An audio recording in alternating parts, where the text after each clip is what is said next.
Hi there, this is Ian Thompson of IT Turning Point. Welcome to my desktop. Basically, I've been asked by a client, or a couple of clients actually, who are moving now from Windows 7 to Windows 10 to go a wee intro to Windows 10. My desktop, I apologise, is very messy. I've got icons everywhere, icons in the bottom bar. But basically, I'm in Windows 10. This is Windows 7 10 Pro, I apologise. 1909 build, which is the latest build out there. You'll find that Windows 10 has a number of different build numbers. To find out what version of Windows 10 you may well be on, you can click down here in the search bar, and if you type in WinVer and you click on WinVer there, it'll show you up here, and I'll bring this into the middle of the screen, which version of Windows you're on. So you're on Windows 10, but this is version 1909, which is that build number. Windows 10 is said to be the last version of Windows, whereas we had Windows 7, Windows 8, Windows 8.1, Windows 10. There won't be a Windows 11. Windows 10 will just be updated and constantly updated. There might be a couple of mobile versions of it and tweaked versions of it, but Windows 10 will be the version that you will finish with. To just quickly go over it, it's very similar to 7. There's not a huge difference. You've got your desktop, you've got your taskbar down the bottom, you've got your clock area down here. If I click on this notifications thing, it comes up here and tells me that people have been trying to contact me, and I can switch them on and off. You've got all the various things down in the clock area and the wee up arrow, which is the same as 7, with all the running programs in the background. You've got all the icons here for shortcuts to programs, including the ones that are running. You've got your search box, and this is a new thing. This is called Film Strip, and when I click on this, it brings up different screens that I've accessed recently, and rather than have to reopen them again, I can quickly jump to them by clicking on them here, or I can close it down and go back to my desktop where I was before. The Windows button down the bottom very much launches you into the start menu, and if you hover over it for a wee while and then go up to start, you can find you've got various things in here. This jumps you straight to your documents, straight to your pictures, goes into Windows settings, and this is your power for switching on and off and restarting, so on. The rest of it is your sort of all programs scenario here, and if you click on here you can scroll down. It's in alphabetical order. You can go down to all the programs that are installed. Again, I've got millions of them, so mine's is cluttered. And this is your sort of tile section. Now, I tend to gut this when I first install Windows 10, and I get rid of all the games and all the various things that I'm never ever going to use. And I put in things that I'm going to use more regularly, like I may play Solitaire, I apologise. I've got Sketchbook in there for sketching. I've got Skype that I'll use. There's today's news. There's today's weather.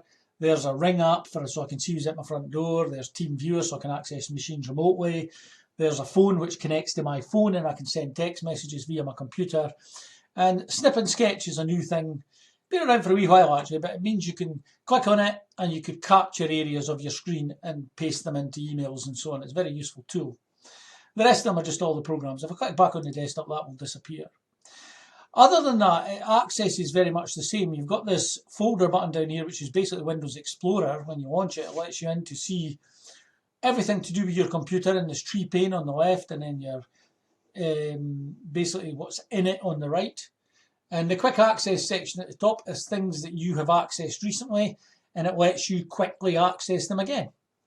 You've got Dropbox if you've got it, OneDrive, which you'll have if you've got Office, and you've got access to all your documents and downloads and folders and all the various things. And if you've got anything else on your network, which I have in my office, I can access other stuff. So this is just the same. I have this set up as dark mode, by the way, so the screens are dark.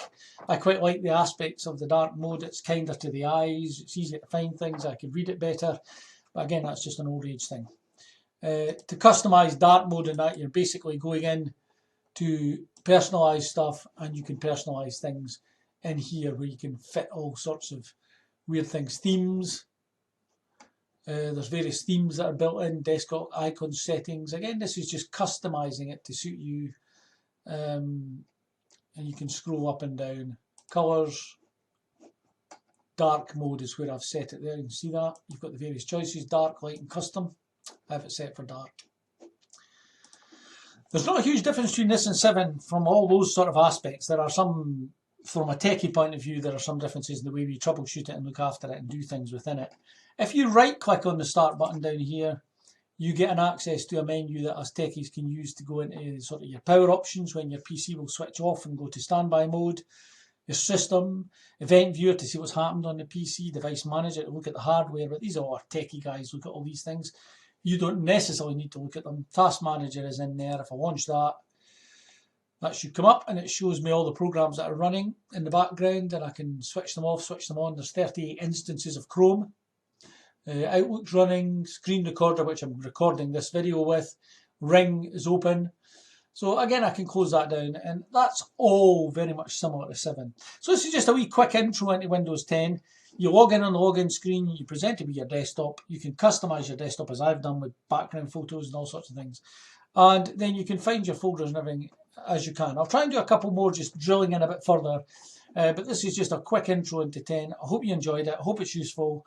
It'll be on my website, I'll post it on my social media, and you can have a look at it if it helps. Take care, many thanks. Ian Thompson of IT Turning Point.